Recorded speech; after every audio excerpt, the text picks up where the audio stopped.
waxaa jira meel ku dhow dhammaadka dunida, meel aan lahayn guryo, waddooyin ama dad ku nool.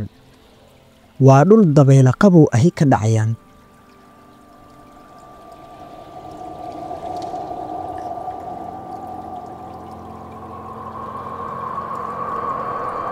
Qaaradda Antarctica, meel ka baxsan dhaqanka, ka fog buuqyada nolosha, kuna aasan barafka dhexdiisa. Waa dhul mucjiso ah, balse si aamusnaan ah u qarinaya siraha adduunka.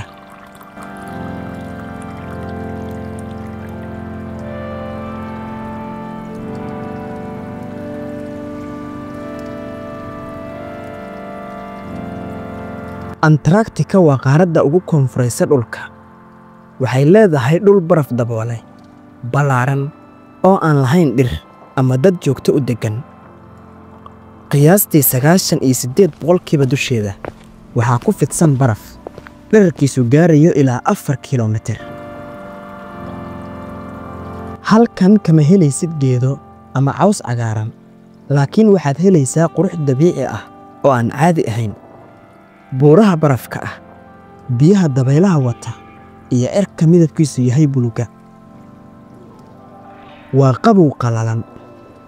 Bedka qaaraddani waa 14 milyan kiiloomitir, taas oo ka dhigaysa qaaradda shanaad ee dunida ugu weyn, laakiin cidlada ah.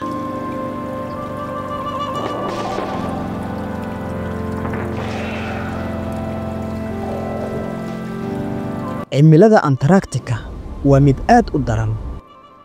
Heerkulka Antarctica waxa uu gaari karaa ilaa -89 digrii Celsius. Waa rikoorka ugu hooseeya ee la cabiray. Dabaylaha halkaas ka dhacaya waxa ay jari karaan saacaddii masaafo dhan 320 kiiloomitir. Inkastoo ay u eg tahay meel leh biyo baraf ah, haddana waa saxare uusan roobku ka di'in. Dabaylo xooggan oo baraf wata ayaa si joogto ah u mara, waxaana ka jira habeen iyo maalin dheer, ilaa 6 bilood oo aan qorrax la arag oo habeen ah, iyo 6 kale oo qorraxdu joogto tahay, taasoo iyana maalin ah.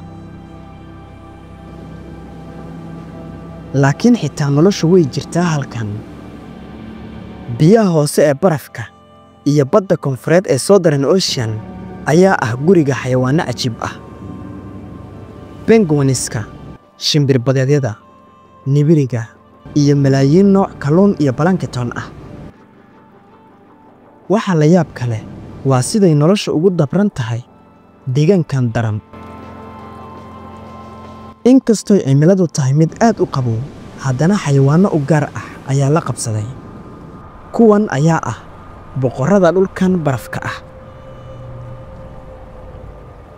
Nibiriga sida blue whale iyo humpback whale ayaa biyo barafaysan ka soo raadsada cunto.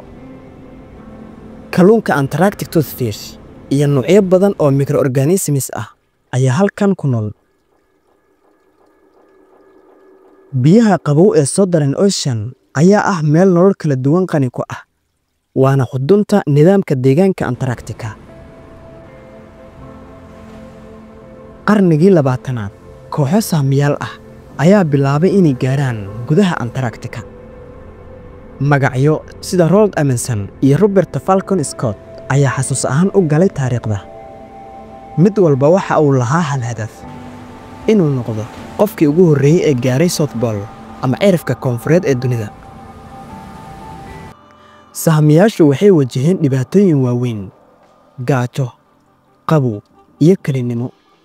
Qaarna halkaas ayay ku geeriyoodeen.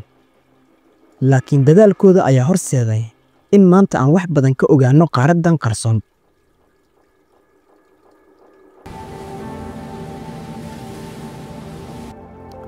Maanta Antarctica waa xarun cilmiyeed.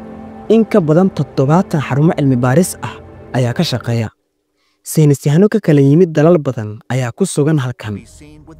Cilmi baarayaashu waxay daraaseeyaan isbeddelka cimilada, kororka heerkulka caalamiga ah, iyo saameynta uu ku leeyahay dhalaalka barafka. Antarctica waxay noo sheegaysaa in la fahmo waxa ka socda meeraha oo dhan. laakiin qaaraddan quruxda badan waxay wajahaysaa khataro. Barafka ayaa si tartiib tartiib ah u dhalaalaya. Cimilada ayaa isbeddelaysa.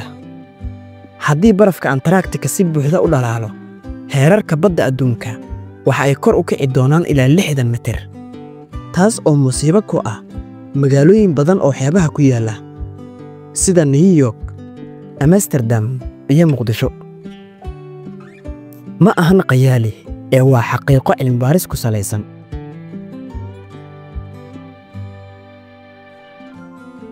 Antarctica waa qurux dabiici ah. Waa dhul aan la degganayn, laakiin xasuusinaya sida ay noloshu ugu xiran tahay meel ka baxsan 5 qaaradood ee dunida.